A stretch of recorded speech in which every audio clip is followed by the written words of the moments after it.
Welcome to Fantasy Sports Daily with Kyle Elfrink and Ray Flowers, Monday through Friday at 11 a.m. Eastern Standard Time. Don't forget to use the promo code FSD20 for a 20% discount on the products over at fantasyguru.com.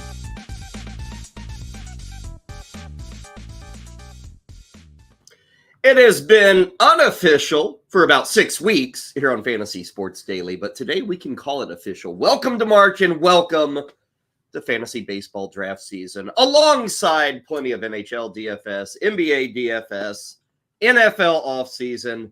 I guess really it's just another month, isn't it, Ray? I mean, I love March. I love April. These are two great months, but maybe I love them so much because everything is seemingly going on right now. Yeah, it's really interesting because, I'm doing the show with Justin Fensterman, Game Time on Sirius XM Monday through Friday from 8 to 10 Eastern. And I mean, I marvel at what you do. I always have, because your ability to transition between these sports. Like I used to do 3 sports, then I got rid of hockey because I focused. Now I'm trying to pick basketball back up, and then now we're talking about college this and pros that and leagues starting here.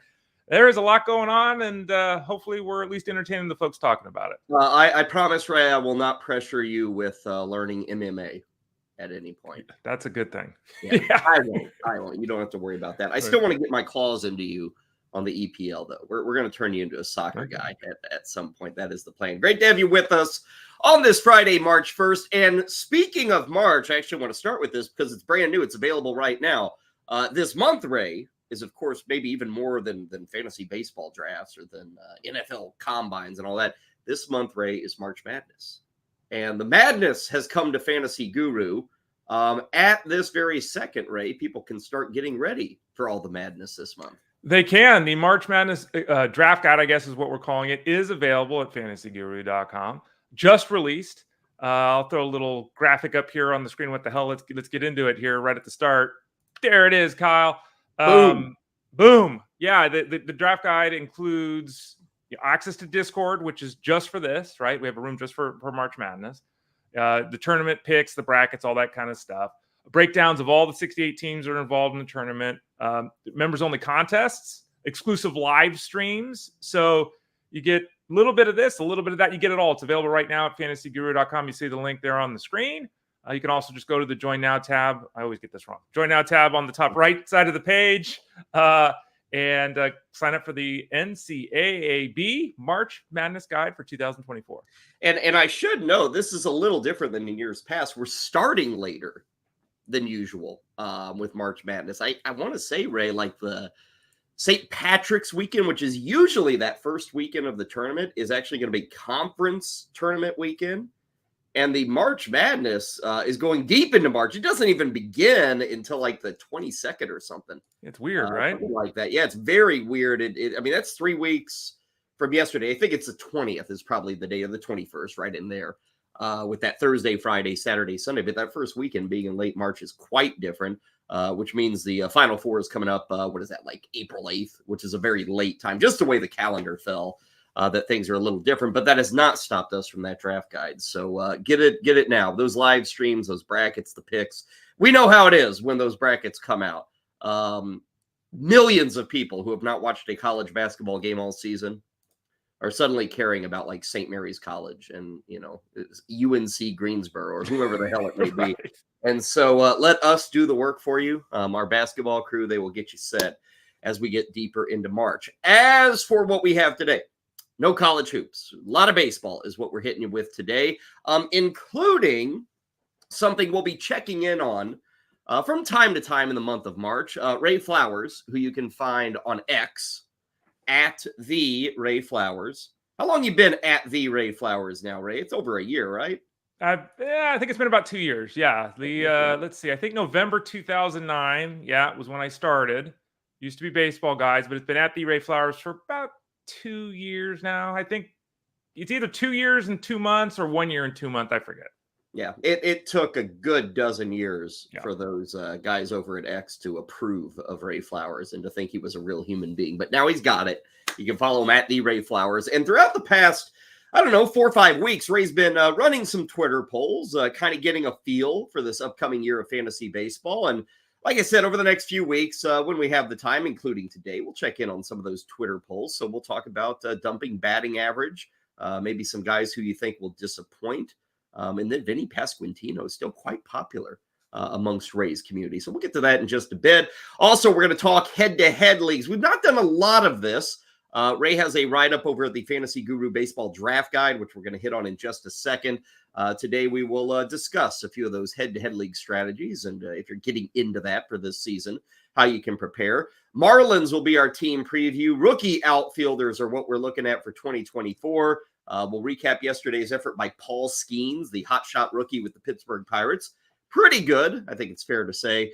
And some NFL news. The Players Association wants to keep the Tush push.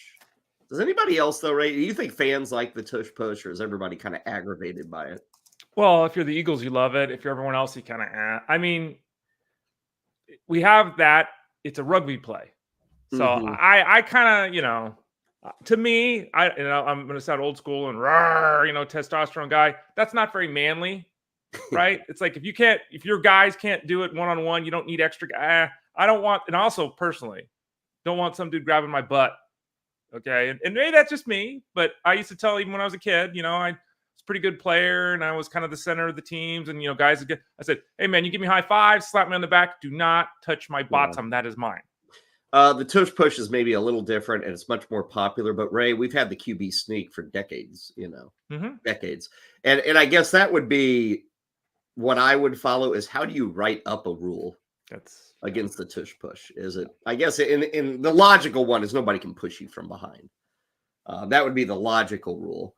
But you don't want to eliminate the QB sneak. You still want to have that, I think. But what's the difference between a Tush push and a sneak? I guess it is the guy behind you pushing you forward. What's the difference when you're at it? It's, the guy catches the ball at the 36-yard line and here comes the entire team and they run into him and knock him 3 yards forward. Do you like that play? Because, I mean, that's in the old school football, your teammates didn't push you the extra 10 feet and fall on top of you. That to me is even worse.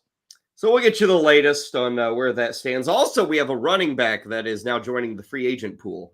It's a very loaded running back free agent pool. We've been talking about this off and on for the past few weeks.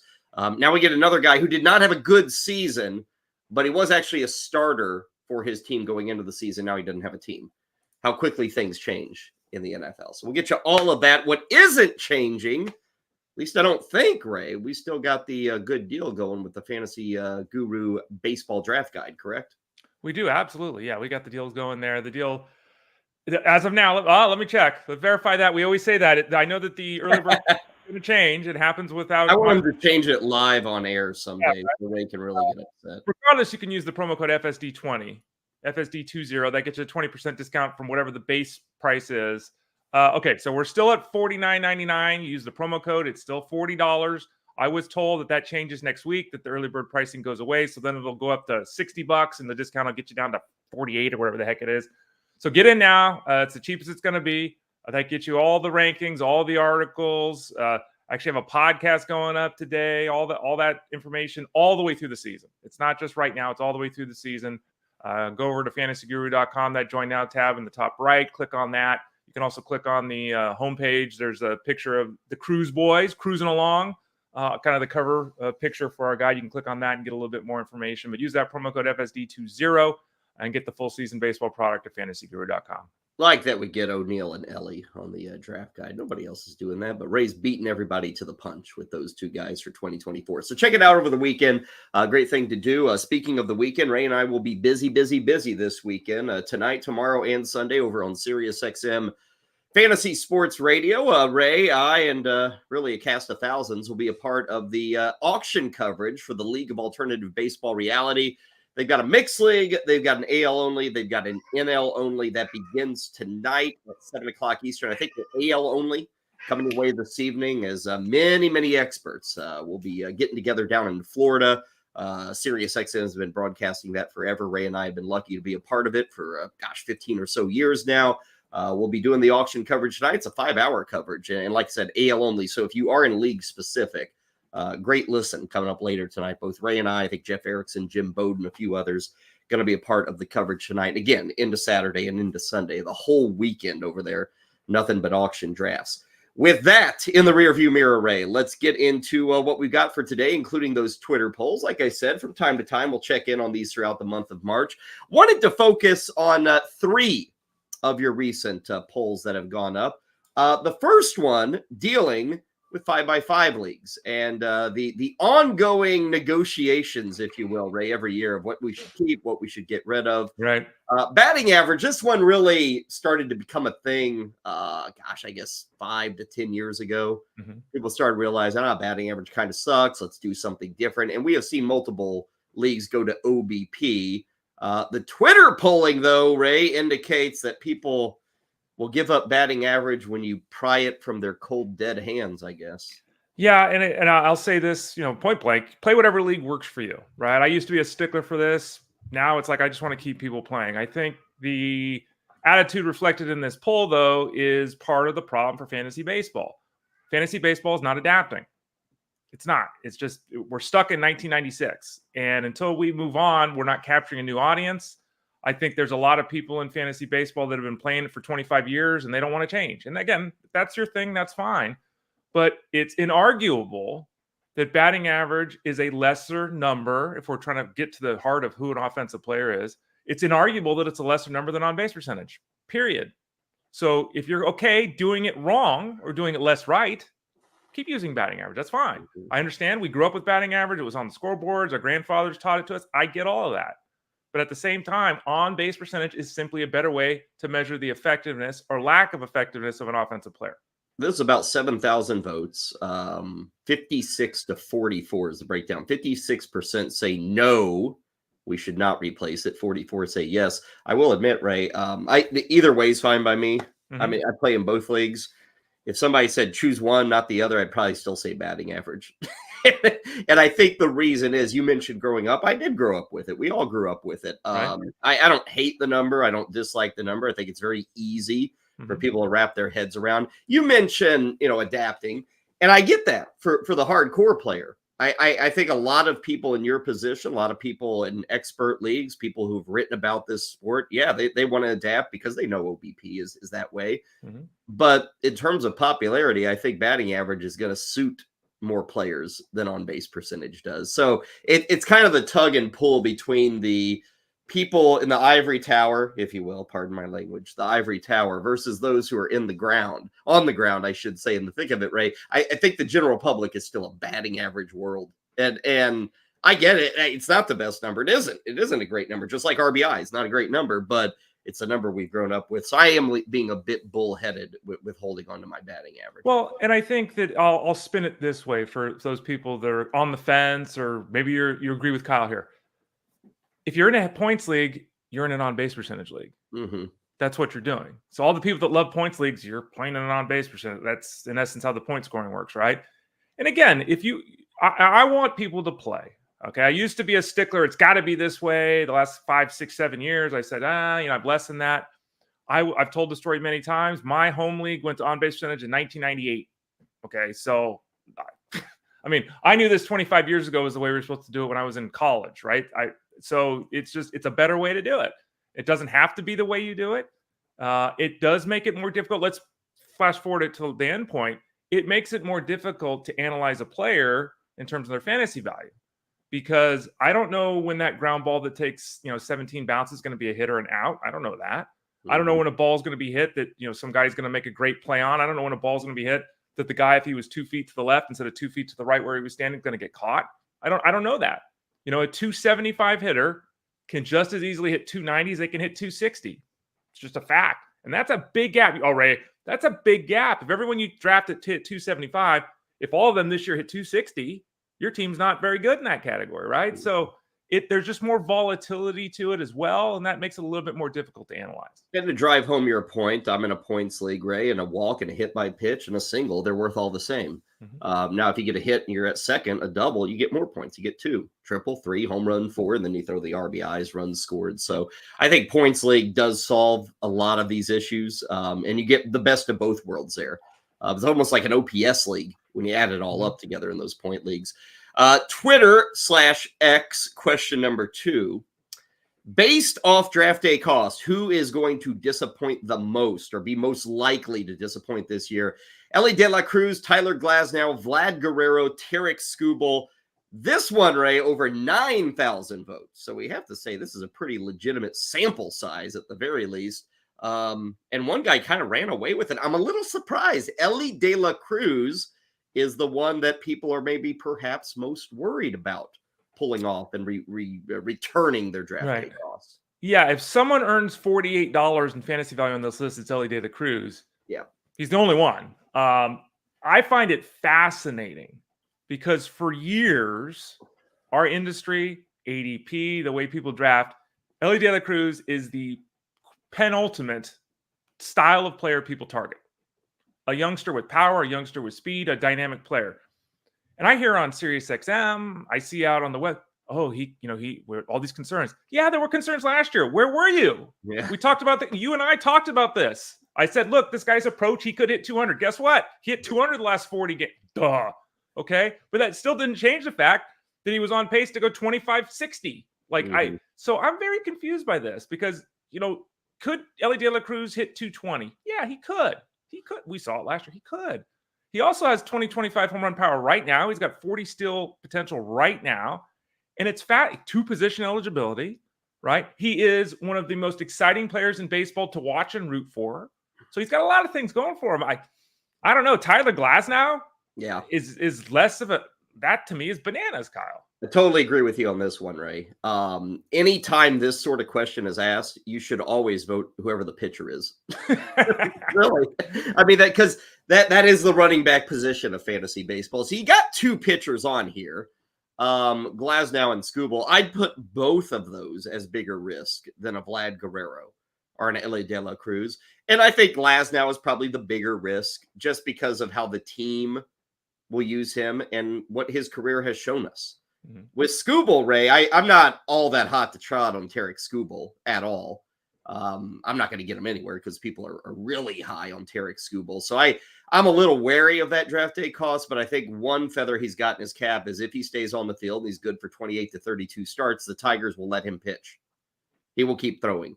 Again, with Glasnow, we talked about it a lot this week. We did a player profile on him, team preview on the Dodgers. I just don't see the Dodgers really turning him loose. So he could make all those starts. He could be out there. He could be, quote unquote, healthy. Dodgers will still find ways to skip starts to limit his innings. They will probably still find a way to throw him on the IL at some point when they need to get another pitcher some work.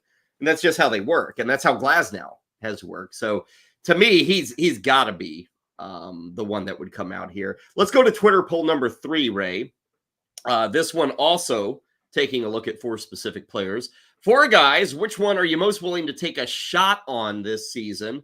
The list is Colt Keith, Junior Caminero, Jung-Hoo Lee, and Vinny Pasquantino, and Ray with just about 3,500 votes. Vinny P is the choice by a fairly significant margin here. Yeah, he's at 46%. Caminero's 26%. Lee is 17%. Colt Keith is 11%. This is interesting because this came out right after Colt Keith signed his contract, so I thought there'd be a little bit more excitement. He still came in last place here. Lee, there's some people that are in on Lee because of the price point. There's other people like, look, I haven't seen him, and I'm not a huge fan of the Giants. Caminero is someone that's got a lot of heat. He hit the 430-foot home run yesterday or 2 days ago, whatever it was, on social media and on Twitter, like the world was on fire. And the guy that's the number one easily with that 46% is Pasquantino, which I'm very surprised by. Yeah. And you and I talked about him previously, and there's a very legitimate possibility that he produces a Nathaniel Lowe type season. He hits 275, hits 20 home runs, drives in 80 runs, something solid like that. But I'm surprised. To me, that are you really taking a shot on him? You know what I mean? When I say that, to me, I think more of give me Caminero or Jung-Hoo Lee. Because I feel like Pasquantino's kind of been there. We kind of know what he is. And I don't think the price point, to speak to that, what is his ADP right now, Kyle? I'll tell you this, in an OBP league where he shines, I got him in the 11th round of a 15-teamer. His ADP in a standard 5x5 for the month since February 1st is 169. Yeah. So, like the other guys on the list are, Lee is 245. Caminero is 250. Keith is he's 285. So all the other guys are much less expensive as well. So people not only are choosing Vinny P to take a shot on, they're willing to pay, 75 to 100 picks earlier in the draft to get him on the roster. I mentioned in that Tout Wars, it's a slow draft, 50 rounds. It's 8 hours between picks. We've been doing this for over a week. I got Vinny Pasquantino in the 11th round. It's an OBP league, by the way. All three of these other guys, Ray, are still available in the 17th round. Caminero, Cole, Keith, and Lee. I am looking for an outfielder. I'm considering Lee, but there is the uncertainty because, with OBP, Ray, the hope is 340. Maybe Maybe better. I've seen maybe. 350. Yeah. Good number, not a great number. But you kind of wonder how will the rest of the game play. You just don't know. Mm-hmm. Keith, I've got really no interest in. I don't think he's ready. Caminero is a guy I'm considering here in the 17th round, but the issue there, Ray, is I could see Tampa surprising us and having him up like April 20th. I could also see Tampa just keeping him down until September. It's like there seems to be a wide gulf of what the Rays might do with him, I think. Well, and whether this is fair or not, and it's anecdotal because I'm not looking at data to support it, but doesn't it seem like everyone on the Rays gets hurt too? So, there's always that chance that someone gets hurt. And like you're saying, he falls into 500 plate appearances, even if that wasn't their plan. And the other thing, Ray, is that's an organization we think like how cheap they are, and but they don't usually mess around with starting the clock. It feels like with a lot of rookie pitchers, they brought them up to fill in and to, work out of the bullpen. Hitters have been brought up. It's not like they just kept guys down. Wander Franco came up very early. This goes back to Longoria. He came up early. He wasn't really held down. So they're willing to do that, Ray, which kind of has me thinking Caminero is going to be up earlier. Even if he doesn't, I don't think he makes the team, but it'll be one of those things. They give him 3 weeks at AAA and then bring him up to give a jolt going into May or so. Very easily could do that. And again, I'm surprised by the answers here, which I want to say pat on the back to the Twitter folks that voted, because I think Pasquantino, take a shot on. Pasquantino is the safest, I think, of the 4 options, and he also was the one they want to take a shot on. So it's kind of an odd combination because Caminero, as an example, if he doesn't get drafted in your league and he goes down and he hits 341 with an 1100 OPS in the minors, and they call him up, people are spending 50% of their fab budget. Yeah. Like they're blowing their fab budget on this guy when he gets called up. So I was surprised by the results a little bit. But again, kudos to the folks for going with the guy that seems the safest. So there you go. Some Twitter polling here on a Friday. I still say Twitter. I guess X polling. That's fine. Say Twitter. X is the OBP of social media. The cool kids are already past there calling it X. We'll check in on a few of those polls. Are you still posting any, or is that kind of something you did for the month of February? Yeah, still posting them. Okay. I'm even running one right now, and I forgot. I posted it last night. Let me look this up as we're going here. Here it is. Which are you most interested in playing this season in baseball? DFS, seasonal, or wagering? So head over to Twitter X at Ray Flowers and put your vote in there. Most interested this season: DFS, seasonal, or wagering? Okay. There we go. Check it out at the Ray Flowers. Ray Flowers is also, of course, the mastermind behind the Fantasy Guru Draft Guide. Each and every day here on the show, we spotlight a different article. Yesterday, by the way, if you missed the program, we talked about Ray's breakout pitcher for 2024. That article is still available to Fantasy Guru subscribers, and you can become one of those subscribers by taking advantage of that FSD20 promo code. Get you the seasonal coverage, gets you the draft package, but also the seasonal coverage for $40. And it reveals that pitcher who Ray has pointed out as his breakout. Today, Ray, head-to-head leagues. I'm guessing you've probably ran a Twitter poll at some point about head-to-head leagues, too. I'm not in these. I don't enjoy them. I don't have fun with them. I've obviously been in them in years past, but Ray, I don't know what it is. They have never clicked for me. Do they click for your audience? I do have a poll with Roto versus head-to-head that we can talk about in the future. And that poll was pretty much 50-50. Head-to-head is the bee's knees. And I think it comes down to the fact, Jeff Mans talks about this a lot on his show, Elite Sports 3 to 6, Monday through Friday on Sirius XM. People draft in March, and then you don't have a result until late September, October in a Roto league, in a season-long league. And people don't like that. People stop paying attention. People transition they start getting into the spirit of the holidays. Maybe they're doing fantasy football. Head to head is like football, right? And it's weekly. To me, and I've said this and I've used this term previously, head to head to me is a bastardization of the game. The game is not, if you're going to do that, just play DFS. That's my opinion. Okay. But we're starting to cover head to head more because it's what people want to do. Yeah. It becomes, and I fight this with people, it becomes whoever works the hardest. Because there's a lot of leagues where the waiver wires thing. Yeah. the waiver wire is open all the time in some of these leagues. So, and some leagues don't have a limit to how many moves you can make each week. And it's like you invalidate the draft by May, 2/3 of your team isn't even who you drafted. It becomes all about which pitchers are making 2 starts this week. Mm-hmm. It becomes all about which pitchers qualify at RP and SP so I can take advantage. So it's all gamesmanship to me versus analysis of players. So I'm just not into it, Kyle, but the folks love it. Yeah, it's a little more random than you'd like to see, and that's how sports is. A lot of it, we like to think that it's a very fair schedule. It's 162 games. It's 17 games here. Everybody's playing different schedules and playing different teams at different times with a different roster that they're facing. So even then, the head-to-head aspect, I've always looked at it and said, you're kind of throwing your hands in the air, and it's like, well, did I get lucky that week? Did I get an extra push in this category? Did my 9th inning guy get any save opportunities? And that can really defeat you that week if the randomness of the 9th inning doesn't go in your direction. If you have you've got 8 starters, but they're all making 1 start, and your opponent has 5 starters and they're making 2 starts apiece. Those kind of random factors can throw things off a bit, I think, in the head-to-head. I get why it's popular. You're right, Ray. People like to, especially with groups of friends, it's fun to kind of go up against your buddy. And for those who are serious about it, follow it day in, day out. So that's fine. It's something that people definitely play. And like you said, people seem to be a little bit more into head-to-head than they are in other setups. In terms of strategies, things are also a little bit different. And that's what your article kind of takes a look at, Ray, is the fact that if you are in a head-to-head league versus, say, a points league or a typical 5x5, things are different. And there you bullet point them. It's really paying even more attention to the guys that you're drafting and see if they fit in a head-to-head setup. That's very crucial, especially if you're in a head-to-head league where you set your lineup on Monday and that's it. Now, some of these head-to-head leagues have adjusted and you set on Monday and maybe you set on Thursday, or maybe you set on Friday morning. That is a big plus, I think, for head-to-head leagues. That is one thing I would recommend for many head-to-head leagues to go to, is having 2 roster locks, if you will, that week. But, Ray, you run through it and just hit the ones that stand out to you, kind of the way to avoid and the way to embrace certain players in head-to-head setups. Yeah, and just to give a shout-out to Patio Joe. He's done a bunch of work in this area.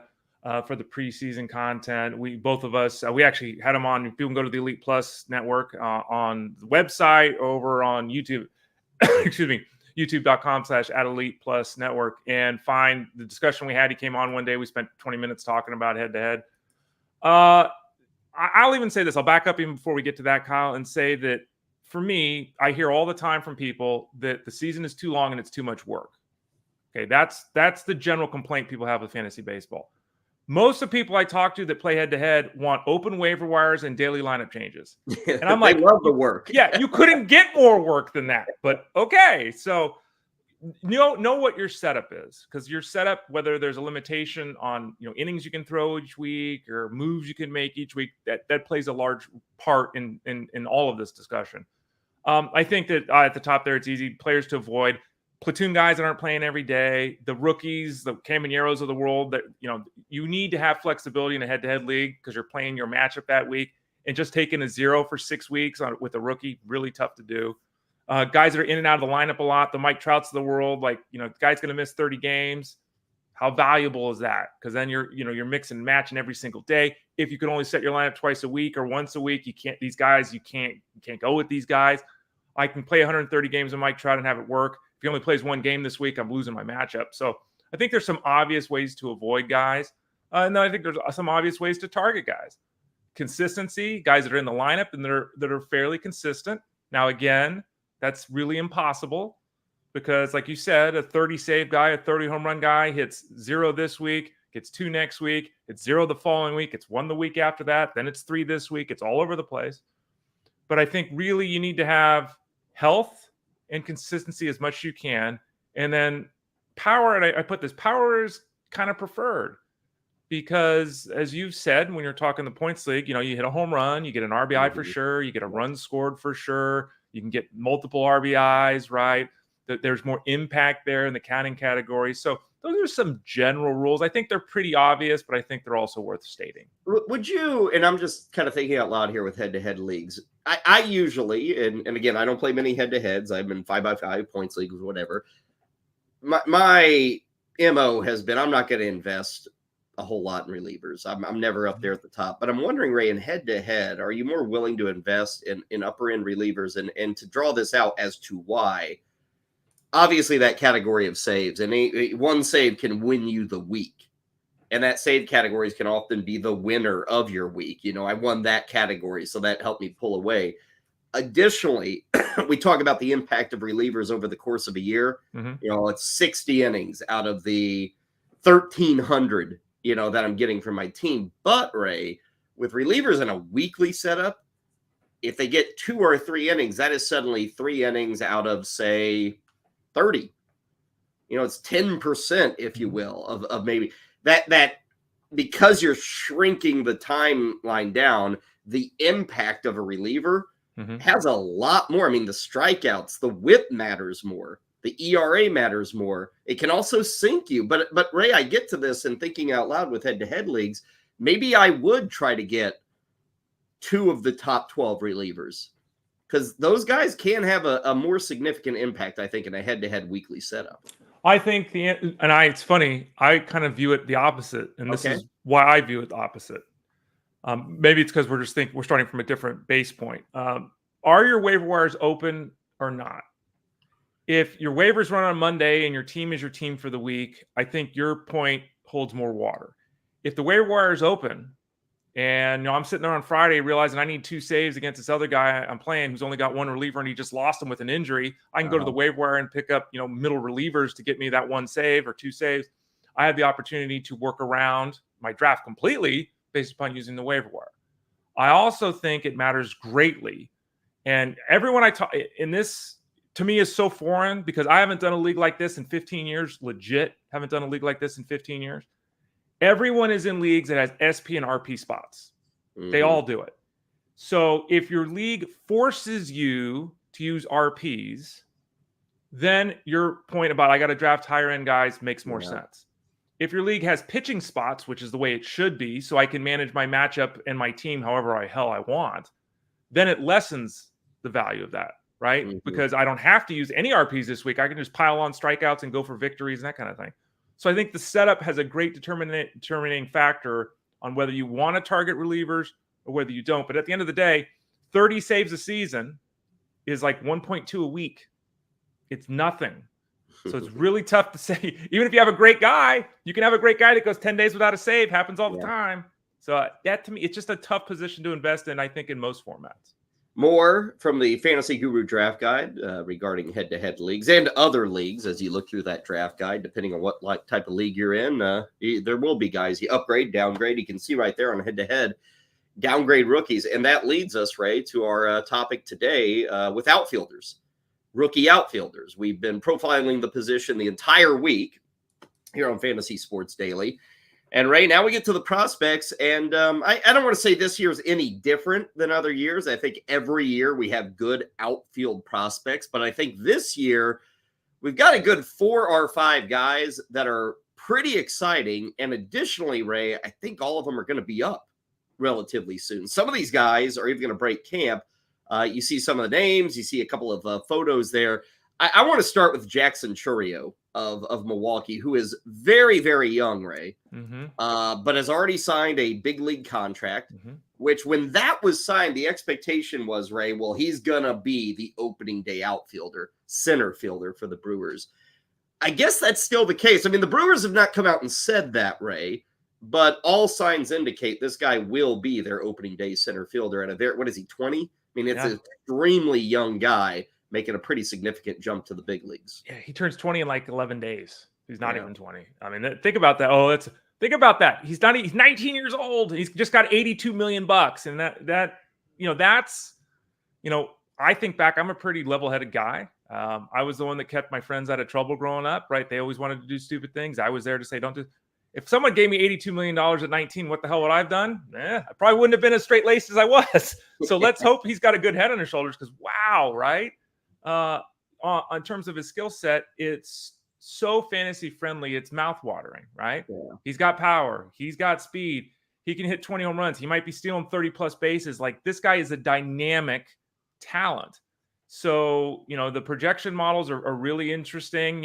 If you give him 500 plate appearances, most of the models are saying like 15, 20, something like that, which seems a little light given his skill set. But then when you figure, again, he'll be 20 years old when the season starts, that would be a phenomenal season for him. Well, and Ray, we were talking about Jordan Walker earlier in the week, and he came up as a 20-year-old and was fine, and yet people were still let down. Mm-hmm. I mean, Jordan Walker had like a 115 OPS plus, which as a 20-year-old, Ray, pretty good. Yeah, it's good. It's pretty good. But I think a Chourio would be in the same boat, Ray. If he ends the season with a 115 OPS plus, people will be let down. Now, what he has that Walker doesn't have is the ability to steal bases. Right. So that may lift him. There's hype, there's excitement. All these guys we're going to talk about. Is Chourio somebody you'd take as an outfield 3? Outfielder 4? I mean, I guess people are hoping we got Julio Rodriguez on our hands, Mm-hmm. And I don't know if Chourio has that level of power, but maybe he will in a place like Milwaukee, which plays small. But is that too risky for you, taking Chourio as like your third outfielder in a 12-team league? I mean, you have to take, and we talk about this a lot, you have to take a risk at some point in the draft, right? We've currently got him as an outfielder 4, which I think is a better spot than a 3. You could take him as your 3 and then quickly take another guy and be in the same, you can get guy 39 and guy 42, right? And feel better about that. So I do think that building in some redundancy with Chourio would be an ideal scenario in the outfield. You look at his ADP since the start of February at the NFBC, it's 128. Mm-hmm. So yeah, like you're saying, he's at that point in the outfield where people start getting a little nervous that they're going to see a drop off.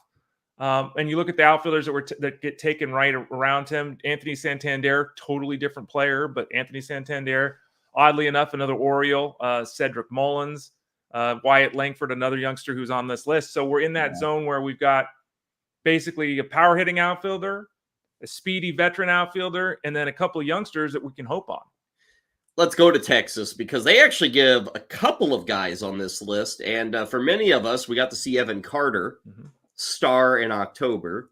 It might have caused you to forget that he only got called up in September. He was a late year call up, and he still, I think, has rookie eligibility, so he can still win the AL Rookie of the Year.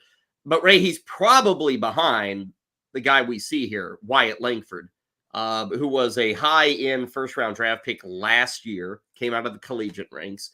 And there is some feeling, Ray, that perhaps he could make this team. I don't think it's very likely, though. It really comes down, if he makes this team, A, he's got to hit in spring camp. He's got to force the issue. And B, does Texas, are they okay with having like a 22-year-old DH? Because I guess you could DH Garcia. Maybe you shift things around. But, Ray, if you have Carter, Garcia, and I would suspect Leotis Taveras is still your outfielder, it's kind of a question of finding a spot for Langford. And usually teams are not all that fired up about saying be our DH at the age of 22, 23. And I don't know Langford's defensive capabilities overall. I would assume they're solid, strong, maybe. I don't know. Ray kind of gave the 50-50. But, Ray, it's just a matter of will the Rangers embrace the idea of DHing him as kind of their regular spot for Wyatt Langford. Yeah, and I'm in a dynasty league where we keep 40 players, and I'm in a keeper league where we keep 5. In the keeper league, interestingly enough, Kyle, I've got both Carter and Wyatt Langford on my team. So there are 2 of the guys I'm building around. Langford's defense is, he's about average on the 20-80 scale, 45-50. So he's solid enough. He can play outfield. But it's his offense that, you read scouting reports and you hear terms like loud and explosive, right? He does everything. And he played 44 games last year after being drafted, right? Single A, double A, triple A. He went through the whole thing. Played 44 games, had 10 home runs, 12 RBI, 12 steals, and hit like 350. Yeah. I mean, he killed it. At multiple levels, too. Yeah. He was like flying through levels. Yeah. Killed it. And, both Carter and Langford at full projection, right, are 20-20 players. And in the case of Langford, he might be a 30-20 guy. So they are super exciting from the real world perspective. They're dynamic from a fantasy perspective. Playing time, Carter's locked in. Like you said, Langford, he could make the team. He's very limited in terms of his professional experience, though. He feels more like we're going to send him down for 6 weeks and then kind of see if there's an injury and opportunity. But both these guys, as soon as this season, can be, let's say, 15 guys this year. They could even go, both could go 2020 as rookies. Like, they do have the talent to do that, and that's why they're so exciting. And then, Ray, you talk about the two guys, hanging out there with Texas. You go to Washington and the Nationals, and we've got two guys. James Woods, who came over in the Soto trade. Yep. So he's had a prospect tag on him for a while. And then Dylan Cruz, who just like Langford, in fact, both those guys played in the SEC. There was a big back and forth. Langford, Cruz, Langford. Which side are you on? Dylan Cruz is with Washington. Now, this is a team, unlike Texas, that is in a rebuild. But, Ray, they're starting to come a little bit out of that rebuild. They're expecting to be more competitive. They are still a team, Ray, with a lot of avenues for guys like Woods and Cruz to find a way on this roster. Like right now, Joey Gallo is probably starting for this team. Is that going to last past July? I wouldn't think so. Jesse Winker might be starting. Come on, Kyle. It's possible. Winker burned me last year. Me too. He had a dreadful year in Milwaukee. That didn't go well. Victor Robles, Ray. I mean, how many more chances does that guy have? Their outfield is really unsettled, which makes Woods and Cruz, to me, much more easy to dream on and to think that, yeah, there will be 80 games here for these guys. Langford probably gets there. Carter's going to get there. Chourio will get there. Don't forget about these two in Washington. Even if they don't break camp with the Nationals, I look at the guys ahead of them, and I'm not convinced those guys are staying in those spots all season. Yeah, if you look at this group of 4 outfielders that we're talking about, or let's throw Chourio in there, all 5 of these guys that we're discussing, the 2 Nationals, the 2 Rangers, and Chourio, according to MLB Pipeline, they're top 100 prospects in all of baseball. James Wood is the worst at 14. And then you look at this: Chourio's 2, Carter's 5, Langford 6, Cruz is 7. Now, all baseball, all positions, they're all top 15 players, and they're all dynamic. And then, James Wood is making the rounds now because people are seeing the home run. He's hitting 450-foot home runs in spring and everything. And, physically, he's the most impressive guy because he's like 6'6", 6'7", he weighs like 240 pounds. And you say to yourself, oh, yeah, well, oh, no, it's not all, yeah. He's a 30-20 guy, according to, scouts, right? He's very athletic. He can move. He plays defense well. He's a young player. He's inexperienced-ish. You know what I mean? There's some developmental time that's needed there, but his skills are loud. And all of these guys, Dylan Cruz, coming right out of college, just like his teammate from LSU that we'll talk about later. There are people that give Dylan Cruz on that 2080 scale a hit tool of 70 or 75, which is that happens like once every 5 years. Yeah. Like people, if there's a can't miss hitting prospect, it's Cruz. It's not to say that he's going to go 30-30 or bat 350, but he's going to hit, right? And everyone believes that at this point. I think all 5 of these guys, right? And there's still a couple of others like Pete Crow Armstrong of the Cubs, Calzer with the Orioles, and we'll see how things work out in the spring for those guys. But these 5, the ones you just ran through, the top 15 guys overall, I think they all deserve to be drafted. Now, I don't want them all on the same team. You can't do that.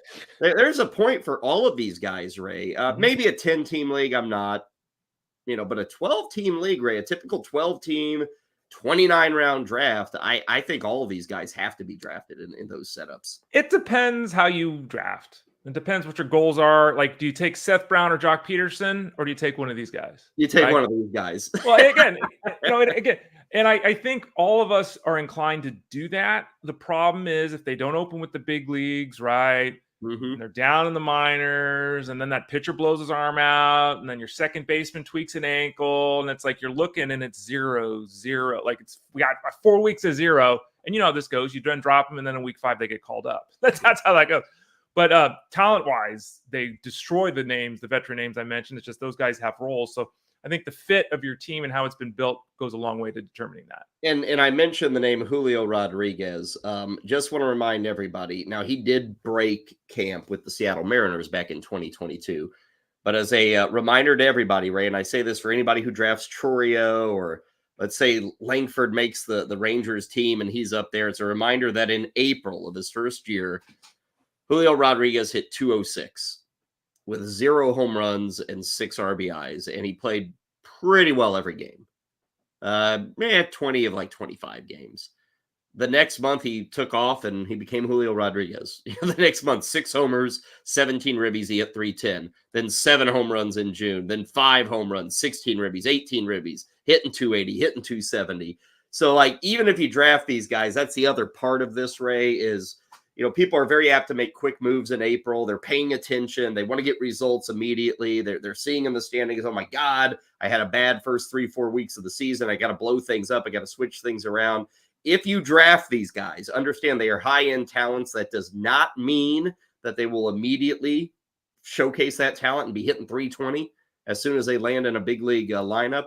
So you got to be patient with them. If you invest in these guys, all these guys, any of these guys you draft, Ray, I would say this, even if they're getting zeros on your bench, they're guys you have to hold on to for like 3 months. And I know that's difficult for people to do. Like now they can say, oh yeah, I'll do that. I'll sit on Wyatt Langford and wait for the Rangers to call him up. Well, as you noted, Ray, if you get to May 20th and we still don't have Wyatt Langford called up, a lot of people are going to dump him. And smart owners in that league will immediately go and pick him up because as soon as the moment happens, he's a starting outfielder in fantasy baseball. So that's the other part of this, Ray. It's fun to draft these guys, but you have to hold on to these guys even through the zeros that you may get early in the season. Yeah, and that's why it's so hard. The rookie game, and I've got the history of the rookies over at fantasyguru.com. Use that promo code FSD20. It's in the rookie section. Go to the top, MLB seasonal. You find the rookie section. It's really hard because even there have been plenty of occasions over the last decade where the player doesn't get called up until, May 25th, right? And then from then on, they're a star, right? But if you drafted them and then dropped them early May, you're pissed off. Even if you drafted them and you sat on them, what does your team look like as you took a zero for 7 weeks with all the injuries and all the other things that, it depends on all kinds of form, your league type, your league size, all these kind of things. But you have to have one of two mindsets. One, I'm taking, Dylan Cruz in the 28th round of my draft, and I don't care if he hits or not. I'm holding them, hoping he's up on April 15th. If I got to drop him on April 29th, I'm cool with that. That's one mindset. The other mindset is what Kyle's talking about. I'm drafting him, and I'm just holding him. Mm-hmm. And you have to be just comfortable with what it is because none of us know, and that's the problem with rookies. None of us know when that guy's going to be on the field. And then we don't know how he's going to perform at the start of his career. No one knows that, right? So it's a tough game to play, and you got to have some cojones. You got to have some stones if you're going to do the Kyle position, which is I'm just holding and waiting because I know it's going to happen. But if that's your plan, you're going to have to stick to it because it should be part of your draft and team construction model. It shouldn't be just something you do on the fly. And I've said this before, and I'll say it again, especially with these 5 big names in the outfield. If you find yourself struggling and you're like, oh, I got to find some help. I need 3 or 4 pieces. I need some pitching help. I need some home run help, whatever it may be. If you have one of these guys and they get called up, that is a perfect time to trade them 3-for-1s. 100%. People are always willing to buy. And again, it's very different in dynasty leagues and all that. But in a typical redraft leagues, the day these guys are called up, or if their first game's a good one, if you can flip them for proven pieces, like 3 pieces, and you can get a reliever, you can get a third starter, you can get a 4th outfielder. Those are really attractive things. So that's the other bonus with holding on to those guys. I will say in closing for me, Ray, those 5 especially, I think they're all up before the All-Star break. They're all taking major league at-bats before the All-Star break. If that's the case, we're going to have an exciting second half of the season, Kyle, because those are some talented guys. Yeah, it will be the case. Next week, starting pitchers, very important position. Ray and I will devote a good portion of next week's FSDs to all things on the hump, and then we'll follow that up with relievers a couple of weeks from now. Let's get to our next team preview. The Miami Marlins are on the docket. It's a pretty interesting team. There are probably no superstars on this team, but there are many good fantasy assets. Again, superstars aren't there, but solid guys, dozen guys will be drafted from this team. They get buried in the NL East. They're not the Braves. They don't have the money of the Mets. They're not the Phillies with the competitive nature on that side, but it is a solid team, Ray. It's a team where we start with a player profile, and we start with the one thing they have had in recent years, which is pitching. Most of it has been in the starting pitching variety. Here's one on the reliever variety, talking Tanner Scott of the Fish.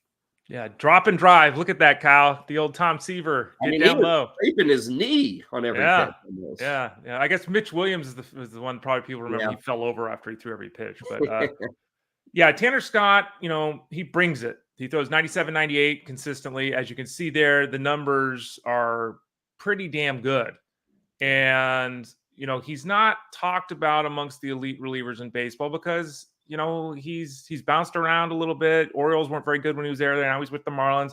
He's only saved 32 games the last 2 years. Last year was only 12. But if you look at his performance last year, I mean, his walk rate was half of his norm. And I think that's a massive key for him. Previous to last year, he was a guy that was, 13%, 14% walk rate, which compared to the league average, about 8%, is terrible. What happened last year is he locked in, he threw strikes, the walk rate dropped to 8%, so he was even a little bit better than league average. And guess what? His strong strikeout rate of 27% went to 34% because now he was controlling at bats. Instead of falling behind 1-0, 2-0, he was controlling at bats, and it made all the difference in the world, Kyle. So it's not as simple as, it's not as simple as this, but it's as simple as this.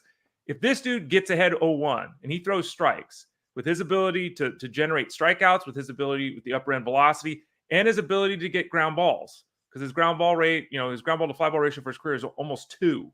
It's a great number. He has the makings of being someone that can save 35 games this year. He really does. Yeah, and he's relatively cheap. I mean, a lot of people are expecting him to close, but I don't think anybody's really jumping for Tanner Scott. But he is one of those guys. Again, I have him every year. I mentioned Alex Lang, I think, last week. Tanner Scott's one of those guys too, Ray. And it may blow up, but the cost is not all that high. It's wild with the Marlins. I feel like, Ray, every year for the past 5 years, they're trying out a new closer. Every single year. And they really have never found a guy. There's all, they're throwing Anthony Bender out there for some points. And all these different guys, and they're trading guys. And I guess they're now giving up on AJ Puck out of the bullpen. At least that's their plan. They want to try him in the rotation. I look at this bullpen, Ray. I'm not seeing anything that appears to steal from Tanner Scott. Like, I think he's got a little bit of a rope. The walks, they're not gonna suffer through. But if he gets off to a good start, a solid April, I think that probably will secure the job for him. Is he? I wouldn't take him as an RB1, but RP1. I do like him a lot as an RP2, who's not going to cost you. You don't have to probably draft this guy in the first 15 to 17 rounds. You can get him much later than that. I think he's an elite as RP2. Yeah. And I think that he has the opportunity, again, he could save 30, 35 games this year. So he is a really good target. The control could go kaplooey. And you can draw a rough parallel. It's not Craig Kimbrell. Like, there's similarities, there's differences of righty, lefty, ground balls, that kind of stuff. But that kind of profile, it's like when he's on, you ain't hitting him. When he's off, who the hell knows? But yeah, I think that Tanner Scott is an ideal target based on draft cost and based upon expectations. Okay, let's go to 4 other questions with this team, the Miami Marlins. And Ray, I just mentioned his name, so let's start there. Question number 1, AJ Puck. A, will he land in the rotation? And B, does it matter? We've been waiting on this guy. What are we at, 6 years now? The Oakland days. Now we've got the Miami days. I get it. There's always intrigue, but I feel, Ray, like he is always fool's gold. It's just, there has not been just a run of what he was supposed to be for a variety of reasons. And I always find it wild that we can be this, I don't want to say late into a career, but this deep into a career. We still don't know what the dude is. Like, he belongs in Boston with this kind of background, I feel like. 6th pick in the country back in 2016. He's a lefty who's 6'7", 250. He was compared to Randy Johnson. That's dumb because no one, people do this all the time in sport. He's the next Barry Sanders. No, he's not. A big left-hander. Randy Johnson. A big left-hander, Randy Johnson, even though he outweighed him. But AJ Puck was supposed to be, if he failed, like a 3rd starter at the big leagues. Like, everyone thought he was a 1 or 2. He's a front of the rotation potential ace. And to your point, bleh. And the real issue he's dealt with of late is he can't stay on the field. Mm-hmm. And I find this fascinating because they finally committed to him being in the bullpen. In the last 2 years, he's thrown 60 games on average. I mean, that's, so he's had some times where he hasn't been healthy, but now we're going to put him back in the rotation. It's like, it feels like, Kyle, doesn't it feel like he finally found his footing and now we're going to change it? Yeah. he could easily make the rotation because Edward Cabrera, there's all kinds of rumors they might trade him. Trevor Rogers, where is he at physically? They might have a need in the rotation, but it makes me nervous with AJ Puck.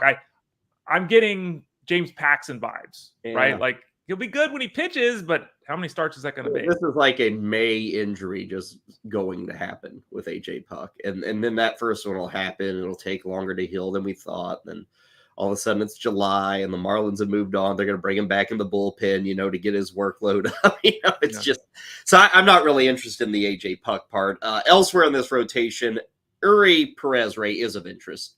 Of course. A lot of innings as a rookie last season. He was very young.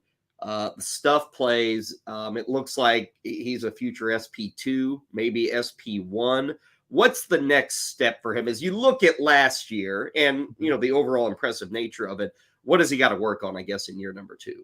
Yeah, he's really old. He'll be 21 next month. He's really old compared to Jackson Chourio. I think that the ceiling to me is an ace. And we saw that at times last year. His stuff is fantastic. He's working on I'm trying to remember what pitch he was throwing. He's working on some new pitch that I saw that it was a curveball or something. He is someone that I anticipated having a lot of success last year, but I was wrong on the workload piece. Mm-hmm. I was very surprised they let him throw as many innings as they did last year as a 20-year-old. They did obviously, sit him down to the minors and didn't use him much, but still, I was surprised. I think that the likelihood is he's around 125-ish innings this year. Maybe I'm wrong on that. I was wrong last year on that. I think that's kind of 125, 130. Now, if he throws 150, it doesn't sound like a big gap, but that's 5-6 extra starts. It's a huge difference. So I think a lot of his overall fantasy value will be determined on workload. It's not about stuff. It's not about what we're going to get on a per inning basis. It's the workload piece that will determine where we're drafting him is going to pay off or not.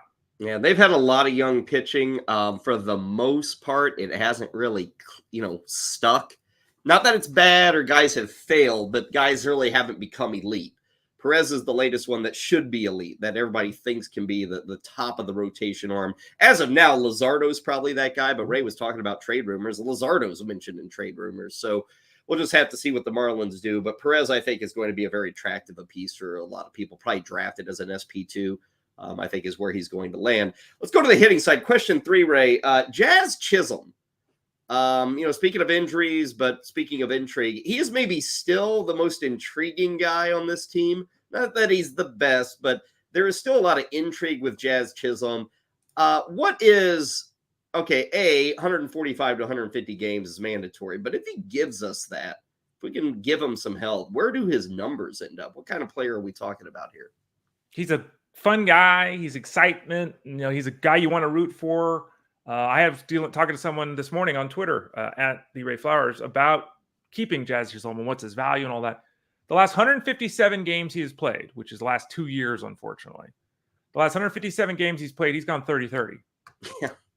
I mean, it's happened. And he's got holes. He's a 250 hitter. That's, I think, who he is. So, he's not a 5 category guy, but he could easily be a 4 category guy. And if 2 of those numbers are 30-30, right? And that's the intrigue. The problem is, again, staying on the field. And when you have year after year after year, which is what we've got to this point with Jazz Chisholm being unable to play the 145 games you mentioned, we end up with the 19-17 season, which is great, but he's on the field. So it doesn't, we have to pick up guys. It's rarely been he's out for 4 months. He's kind of in and out of the lineup. He misses 3 weeks. He's back. He misses 3 weeks.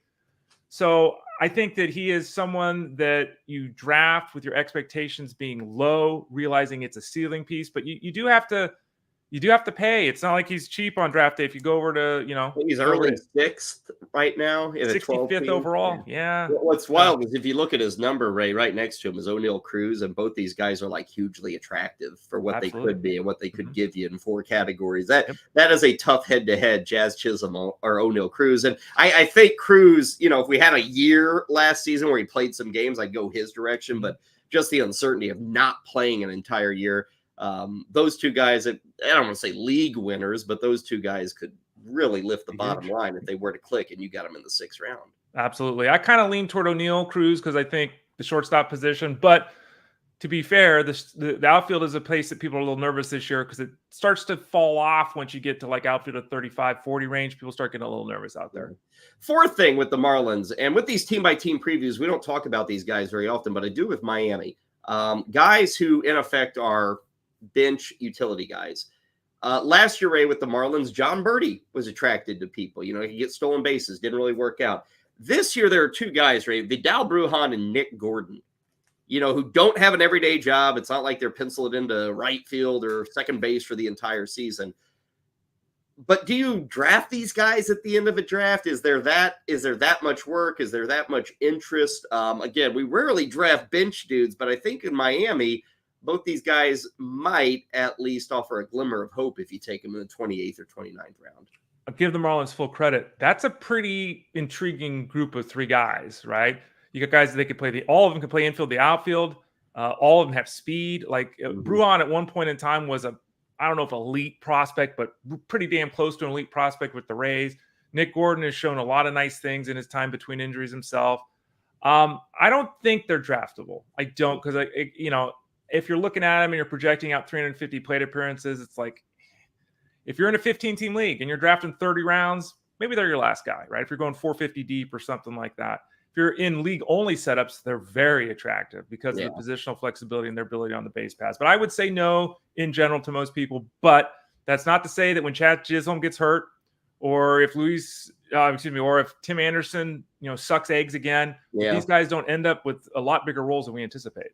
Okay, let's get to our prospects. And Ray, there aren't many of them. Miami's another team pretty thin.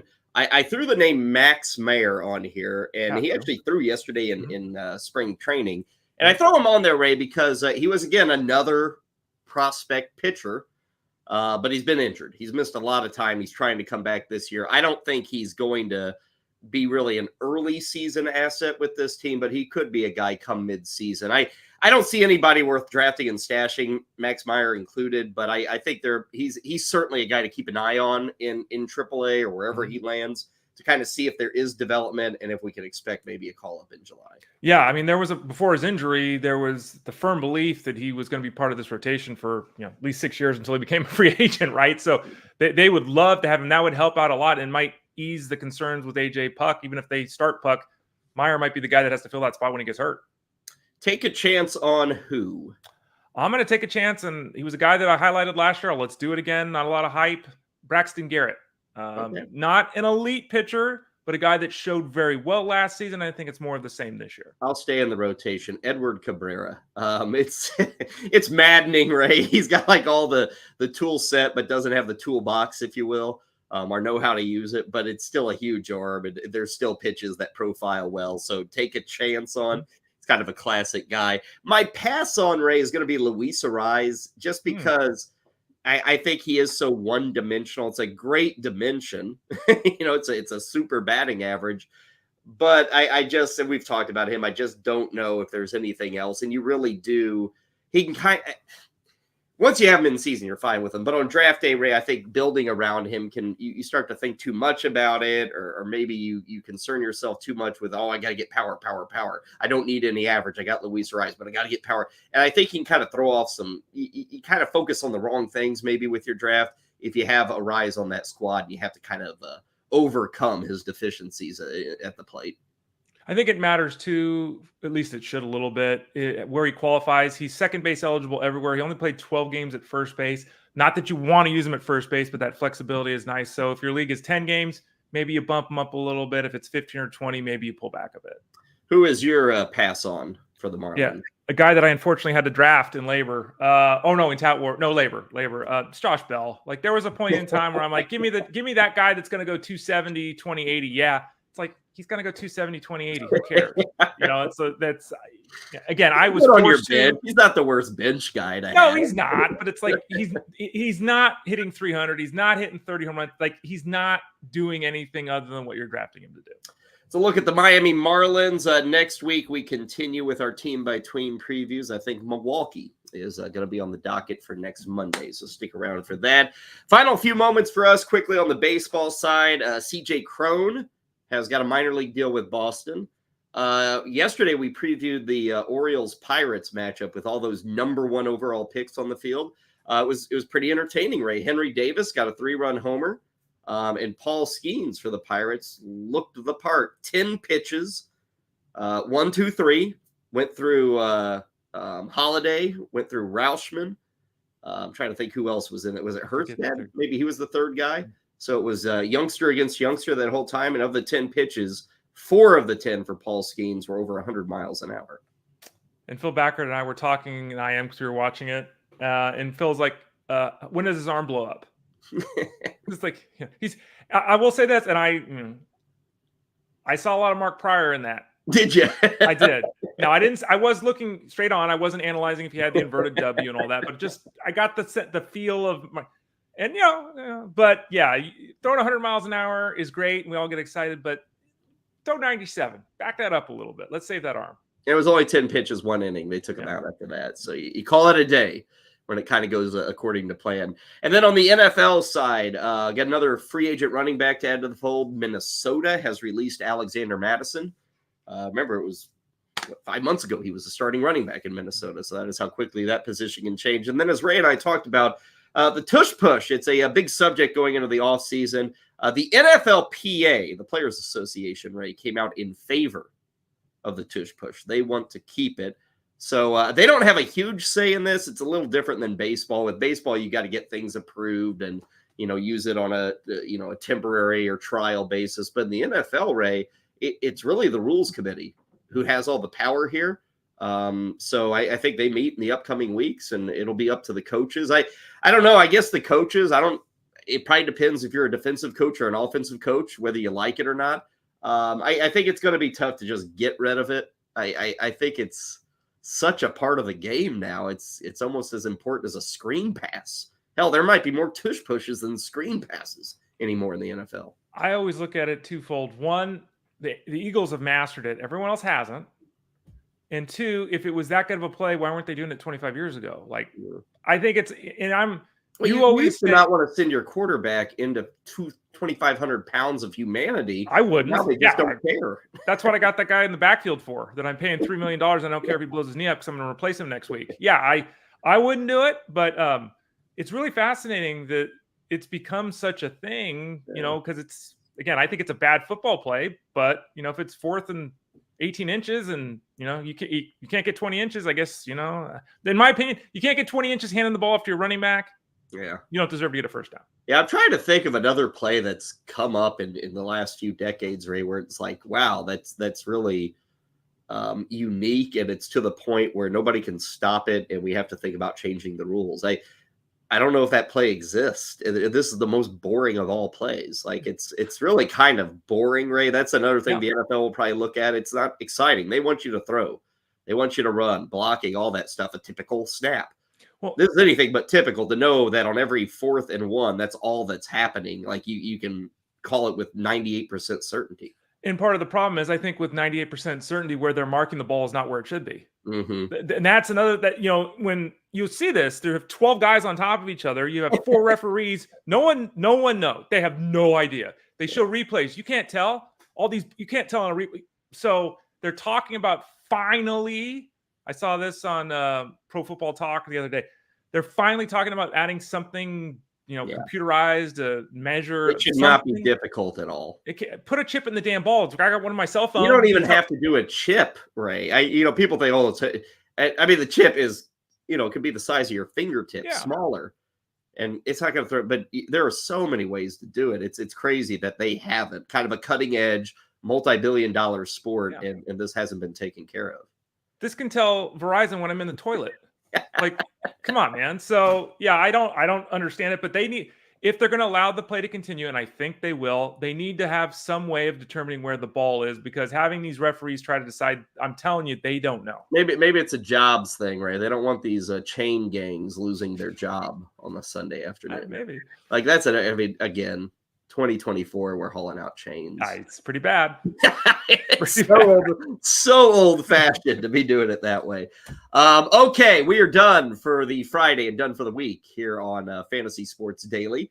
Back, of course, next Monday. Again, Ray and I will be handling those labor drafts all weekend long, or labor auctions, I should clarify. Catch them on Sirius XM Fantasy Sports Radio. We will have thoughts on all those auctions next week.